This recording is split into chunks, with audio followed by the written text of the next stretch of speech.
Praise Lord, my dear brothers and sisters. Welcome to the Witness of Christ. Cigarette, మందు, IPL ఏంటి విచిత్రంగా ఉందా? Cigarette అనేది ఒక వ్యసనం, మందు అనేది ఒక వ్యసనం. ఈ రోజుల్లో ఐపీఎల్ కూడా యువతకి ఒక వ్యసనంలాగా దాపురించింది. ఎందుకు ఈ విషయం చెప్తున్నానంటే, సిగరెట్, మందు తాగితే ఆరోగ్యము చెడిపోయి చివరికి మనుషులు ఆ వ్యసనానికి ఎక్కువగా గురై చనిపోతారు. ఐపీఎల్ కూడా ఈ రోజుల్లో యువతని అదే రీతిలో మానసికంగా ఇబ్బంది పెడతా, బెట్టింగ్లకి పాల్పడి డబ్బులు పోగొట్టుకొని చివరకు ఆత్మహత్యలు చేసుకోవటానికి కూడా వెనుకాడని పరిస్థితి ఈ రోజుల్లో యువతకి. క్రికెట్ పిచ్చి ఎవరికైతే ఉందో దాన్ని బాగా పీక్లోకి వెళ్ళిపోతున్నారు. మనం జరిగిన ఐపీఎల్ మ్యాచ్లో, బెంగళూరు మ్యాచ్లో చాలామంది చూడటానికి వచ్చిన అభిమానులు దాదాపు 11 మంది మరణించారు, 50 మందికి పైగా గాయపడ్డారు. My dear brothers and sisters, దేవుడు మనం సృష్టించింది ఒక పర్పస్ కోసం. ఆ పర్పస్ వ్యర్థంగా మనం వేస్ట్ చేస్తే మనం ఆత్మలు కంపల్సరీగా నరకానికి వెళ్ళిపోతాయి.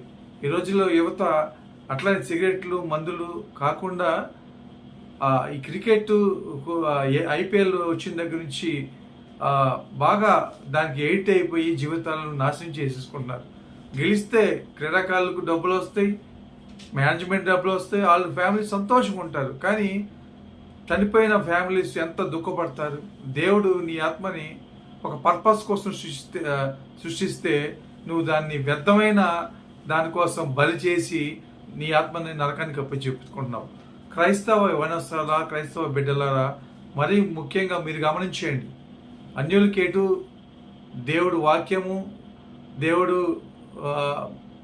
తలంపులు ఏం తెలియదు. క్రైస్తవుల మన బిడ్డలు వాక్యాన్ని తెలిసి ఉన్నాము, దేవుని బోధనలు మనం వింటున్నాము, అన్నీ మనం గ్రహించగలుగుతున్నాం.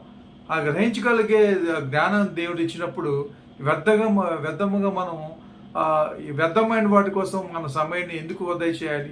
ఒకప్పుడు నేను క్రికెట్ చూసేవాడిని, కానీ ఒక గంట చూసి వదిలేస్తాం. నా జీవితానికి అది ఇంపార్టెంట్ కాదు. మీ జీవితాలకి ఏది ఇంపార్టెంటో దేవుడిని మీరు అడిగి తెలుసుకోండి, దానికి వాల్యూ ఇవ్వండి.